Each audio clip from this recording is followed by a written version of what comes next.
अस्सलाम वालेकुम स्टूडेंट्स। आज हम केमिस्ट्री का लेक्चर नंबर 3 डिस्कस करने जा रहे हैं। Chapter electrochemistry. बच्चे फर्स्ट हम डिस्कस करेंगे explanation of electrolysis.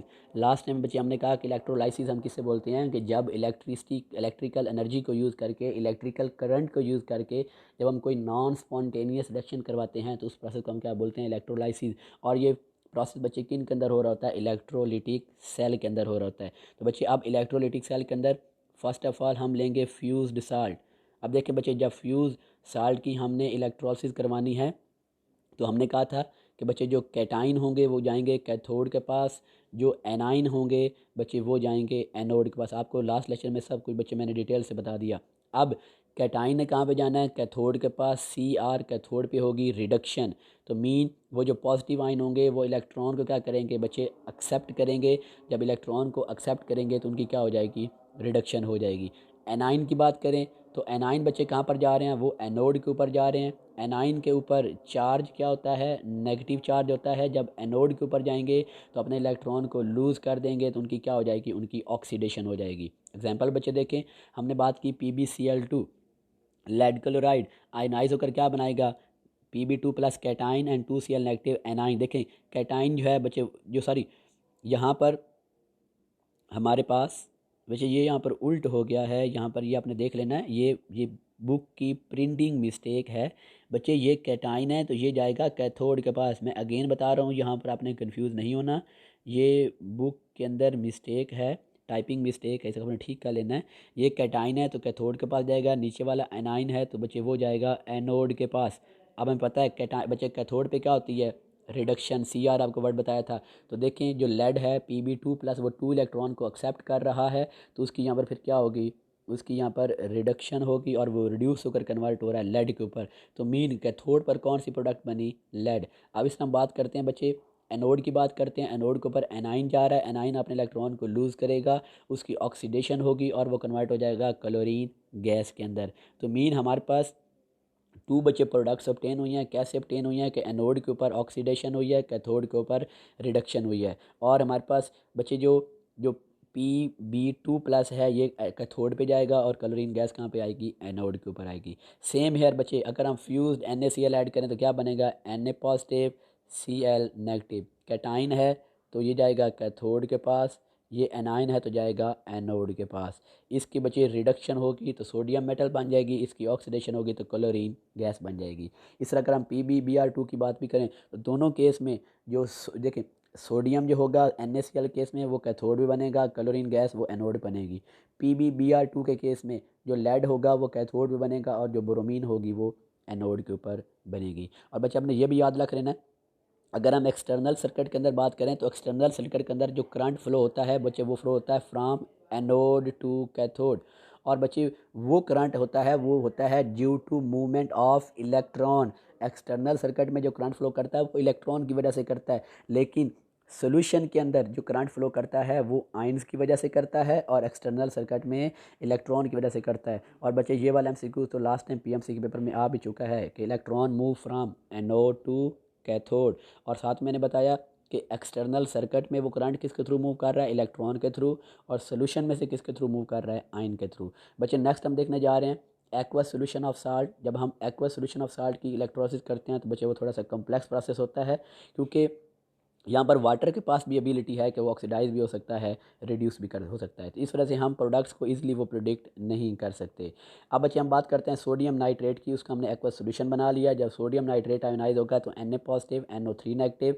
Water ionise होगा तो H पॉजिटिव और OH नेगेटिव, या hydronium ion plus hydroxyl ion. बच्चे यहाँ पर 2 कैटाइन है, 2 एनाइन है। अब हमने देखना है कि एनोड के पास जाए कौन जाएगा, कैथोड के पास कौन जाएगा। अब बच्चे अगर आप गौर से देखें, अब हमारे पास वहाँ पर Na पॉजिटिव भी था, यहाँ पर हमारे पास ये H पॉजिटिव या हाइड्रोनियम भी है। तो अब हमने ये देखना है कि कैथोड पर कौन जाएगा। मैंने कहा था कुछ फैक्टर्स होते हैं, जिसकी कंसंट्रेशन ज़्यादा वो कैथोड के पास जाएगा, जिसका रिडक्शन पोटेंशियल ज़्यादा होगा वो जाएगा, जिसकी मोबिलिटी ज़्यादा होगा वो जाएगा। तो बच्चे हम अगर हम H पॉजिटिव और Na पॉजिटिव में रिडक्शन की बात करें तो रिडक्शन पोटेंशियल हाइड्रोजन का ज़्यादा होता है, किसकी निस्बत, सोडियम की निस्बत। तो इस वजह से H पॉजिटिव आइन जाएगा कैथोड के पास, उसकी रिडक्शन होगी।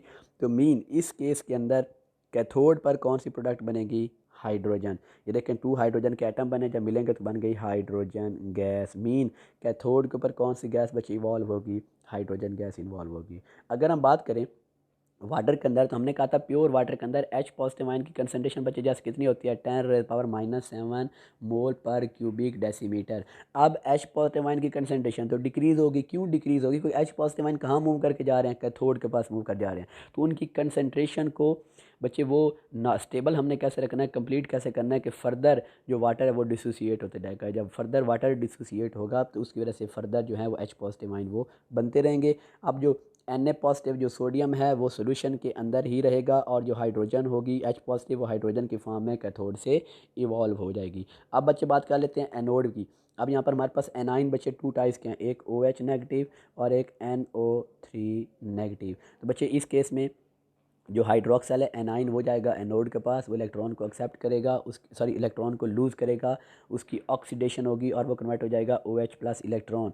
और जब 4 OH आपस में मिलेंगे तो बच्चे कौन सी गैस रिलीज़ हुई है, ऑक्सीजन प्लस वाटर। तो मीन एनोड के ऊपर कौन सी गैस रिलीज़ हुई है बच्चे, ऑक्सीजन गैस रिलीज़ हुई है। और आपको मैंने ये भी बता दिया कि वो उनकी आयंस की कंसनट्रेशन पे भी डिपेंड करता है। आपको लास्ट लेक्चर मैंने 2 एग्जांपल दी थी, कंसनट्रेटेड एक्वस सॉल्यूशन और डाइल्यूट एक्वस सॉल्यूशन, तो बच्चे आपने उनको भी जेन में रखना है। और ये जो यहाँ पर एग्जांपल डिस्कस हुई हैं, ये वाली अभी हमने जो डिस्कस की है बच्चे, ये एग्जांपल डिस्कस हुई हैं डाइल्यूट NaCl की, क्योंकि ये जो भी हैं मतलब कि हमारे पास ये थी सोडियम नाइट्रेट के, तो ये हमने डाइल्यूट फॉर्म में लिया है। जब डाइल्यूट फॉर्म में लेंगे तो तब हमारे पास ये प्रोडक्ट्स बनेगी। क्या प्रोडक्ट्स हमारे पास बनी है बच्चे, कि हमारे पास जो कैथोड है उसके ऊपर हाइड्रोजन गैस रिलीज़ हुई है, और जो एनोड है उसके ऊपर ऑक्सीजन गैस रिलीज़ हुई है। कैथोड के ऊपर हाइड्रोजन, एनोड के ऊपर ऑक्सीजन। नेक्स्ट बच्चे हम इंडस्ट्रियल इंपॉर्टेंस अगर इस प्रोसेस की देखें तो बच्चे फर्स्ट हमारे पास है कि हम डाउन सेल के थ्रू सोडियम मेटल को एक्सट्रैक्ट कर सकते हैं। कहाँ से, by the electrolysis of fused NaCl। जब फ्यूज्ड NaCl आ जाएगा फिर तो प्रॉब्लम ही नहीं, हम इजीली प्रोडक्ट को प्रिडिक्ट कर सकते हैं। डाउन सेल बच्चे एक इलेक्ट्रोलाइटिक सेल की एग्जांपल है। अब इसके अंदर हमने बच्चे जो कैथोड है वो आयरन का बनाना है, जो एनोड है वो ग्रेफाइट का बनाना है। लेकिन याद रखना कि यहाँ पर जो एनोड और कैथोड होंगे वो रिएक्शन के अंदर इन्वॉल्व नहीं होंगे। जस्ट क्या उन्हें फ्यूज्ड NaCl ऐड किया, वो बच्चे आयोनाइज होकर कन्वर्ट हो गया Na पॉजिटिव Cl नेगेटिव। हमने Na पॉजिटिव लेना है, ये कैटाइन है, कैथोड के पास जाएगा, इसकी रिडक्शन होगी। जब इसकी रिडक्शन होगी बच्चे तुम्हारे पास कैथोड पे कौन सी प्रोडक्ट आ गई है, सोडियम मेटल।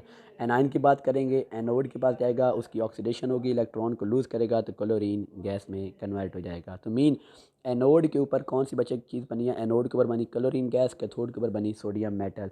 दोनों रिएक्शन को कंबाइंड फॉर्म में लिखेंगे तो हमारे पास ये इक्वेशन आ जाएगी। तो मीन इस प्रोसेस के थ्रू हम फ्यूज्ड NaCl से सोडियम मेटल को अलग कर सकते हैं। नेक्स्ट बच्चे हम बात करते हैं कास्टिक सोडा NaOH की।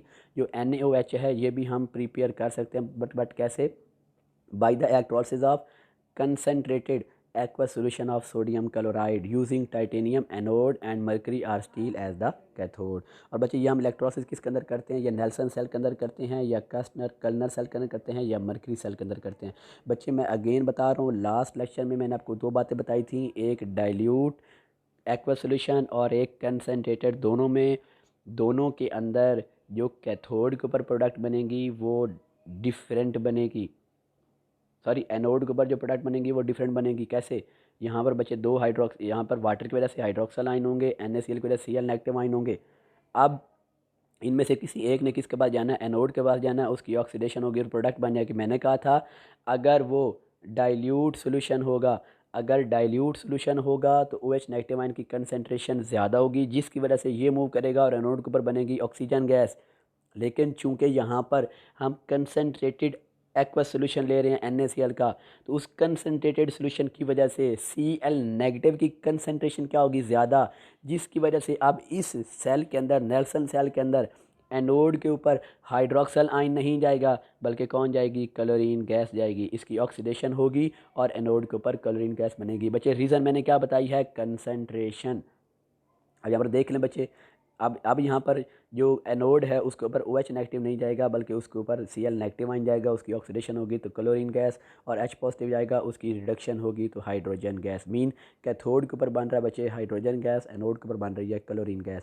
अब सोल्यूशन के अंदर 2 आयन रह जाएंगे, एक Na पॉजिटिव और एक OH नेगेटिव। जब वो आपस में मिलेंगे तो वो क्या बना देंगे, sodium hydroxide which is called caustic soda. और बच्चे जो क्लोरीन और हाइड्रोजन होंगे वो बाई प्रोडक्ट्स होंगे, वो वहाँ से डिस्चार्ज हो जाएंगे।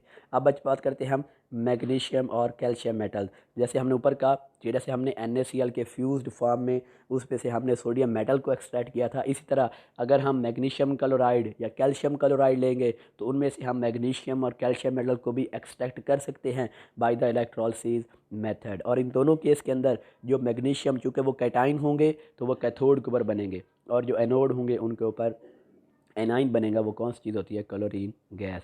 इसी तरह बच्चे जो एल्यूमिनियम है उसको भी हम जो है वो एक्सट्रैक्ट कर सकते हैं, लेकिन उसके अंदर हमने किस किस चीज़ की इलेक्ट्रोलाइसिस करवानी है बच्चे? बॉक्साइट की, उसके अलावा क्रायोलाइट की। ठीक है, और इस प्रोसेस को हम बच्चे क्या बोलते हैं? हाल बर्नल्ट प्रोसेस बोलते हैं।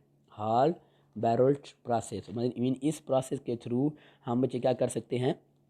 इस प्रोसेस के थ्रू हम जो एल्युमिनियम है उसको भी हम जो है वो एक्सट्रैक्ट कर सकते हैं। और यहाँ पर बच्चे ये भी बात आपने बात याद रखनी है कि यहाँ हम क्रायोलाइट को क्यों यूज़ करते हैं? To decrease the melting point of bauxite, मतलब इस बॉक्साइट के मेल्टिंग पॉइंट को कम करने के लिए हम ऊपर से बच्चे क्या ऐड कर देते हैं? क्रियोलाइट कर, क्योंकि जो क्रियोलाइट होता है बच्चे ये जो उसके मेल्टिंग पॉइंट को क्या कर देगा? डिक्रीज़ कर देगा, और ये रिड्यूस टेम्परेचर के ऊपर फिर हम ये रिएक्शन वो करवा सकते हैं। नेक्स्ट बच्चे हम बात करते हैं एनोडाइज्ड साल्ट, एनोडाइज्ड एल्यूमिनियम। अब बच्चे एनोडाइज देखें, एनोडाइज्ड एल्यूमिनियम तो मीन हमने अब उस इलेक्ट्रोलाइटिक सेल के अंदर आयो एल्यूमिनियम का क्या बना लेना है? एनोड बना लेना है। देखें ना, एनोडाइज्ड एल्यूमिनियम, तो हम एनोड किसका बनाएंगे? एल्यूमिनियम का बनाएंगे। उसमें हम उसमें उसमें जो हमने वो लेना है इलेक्ट्रोलाइट लेना, वो क्या लेंगे? या सल्फ्यूरिक एसिड लेंगे या क्रोमिक एसिड लेंगे। उसकी वजह से बच्चे इसके ऊपर एक ऑक्सीजन की थिन लेयर ऑब्टेन हो जाएगी। हमें पता है कि जब Al2O3 की क्लियर हो जाती है तो वो फर्दर उसको बर्निंग से भी, जैसे हमने कहा था, वो प्रोटेक्ट करता है, और यहाँ पर उसको क्रूसिव एजेंट से भी क्या करेगा? प्रोटेक्ट करेगा। और जो फ्रेशली एनोडाइज्ड एल्यूमिनियम होगा उसको हम हाइड्रेटेड करते हैं, और एंड फिर वो डाइज को भी एब्जॉर्ब कर सकते हैं। बच्चे देखें ना, जस्ट एक्चुअली होना क्या है? एल्यूमिनियम किसका बना हुआ है, मतलब जो एनोड है वो किसका बना हुआ है? यहाँ पर एल्यूमिनियम का। ठीक है, अब हमें पता है कि एनोड के ऊपर ऑक्सीजन गैस रिलीज़ होगी। वो ऑक्सीजन गैस जब यहाँ पर आएगी वो एल्यूमिनियम से रिएक्ट करके क्या बना देगी? Al2O3 एल्यूमिनियम ऑक्साइड की लेयर बना देगी, तो जिसकी वजह से उसे हम बोलेंगे एनोडाइज्ड एल्यूमिनियम, और अब इसको क्रूसिव जो एजेंट्स हैं वो अब इसको अटैक नहीं कर सकते। नेक्स्ट बच्चे हम बात करते हैं कि इलेक्ट्रोलिटिक सेल को हम कॉपर की प्यूरिफिकेशन के लिए यूज़ कर सकते हैं। बच्चे बहुत आसान है, मैं यहाँ पर इसकी डायग्राम आपको बना देता हूँ। देखिए हमारे पास एक हमने लेना है इम्प्योर कॉपर, और एक हमने लेनी है प्योर। जो इम्प्योर होगी उसका हमने बच्चे क्या बना देना है? उसका हमने बना देना है एनोड। ये मैंने इम्प्योर बड़ी बना दी है। जो प्योर होगी इसकी हमने छोटे से क्या बना देना है? प्योर। ये प्योर वाली है, और ये क्या है? इम्प्योर। ये बच्चे है एनोड, और ये क्या है? कैथोड। अब हमें पता है बच्चे कि एनोड पे क्या होती है? ऑक्सीडेशन। तो एनोड यहाँ पर बच्चे कॉपर को, जो यहाँ पर एनोड के ऊपर जो कॉपर होगी उसकी ऑक्सीडेशन होनी है, मीन वो 2 इलेक्ट्रॉन को लूज़ करेगी, और वो सोल्यूशन फॉर्म में आ जाएगी। किसकी फॉर्म में? Cu2 पॉजिटिव आयन की फॉर्म में। अब ये Cu2 पॉजिटिव आयन कहाँ पर जाएंगे? कैटाइन है, तो कहाँ जाएंगे? कैथोड के पास। कैथोड के पास क्या होती है? रिडक्शन। जब ये उन इलेक्ट्रॉन को एक्सेप्ट करेंगे तो इस कैथोड के ऊपर डिपॉजिट होना शुरू हो जाएगा। मीन वो क्या करेंगे? वो एनोड से उतरते जाएंगे और कैथोड के ऊपर डिपॉजिट होते जाएंगे, और जो इम्प्योरिटीज़ होंगी वो इधर नीचे ही रहेंगी। तो मीन हम इलेक्ट्रोलाइटिक प्रोसेस के थ्रू हम कॉपर की भी प्यूरिफिकेशन करवा सकते हैं। उसके बच्चे अगर हमने किसी की इलेक्ट्रोप्लेटिंग करवानी हो, किसी मेटल के ऊपर हमने दूसरी मेटल की तय चढ़ानी हो, जैसे क्रोमियम प्लेटिंग है, निकल सिल्वर कॉपर प्लेटिंग है, तो बच्चे वो भी हम इलेक्ट्रोलाइटिक सेल के ज़रिए करवा सकते हैं।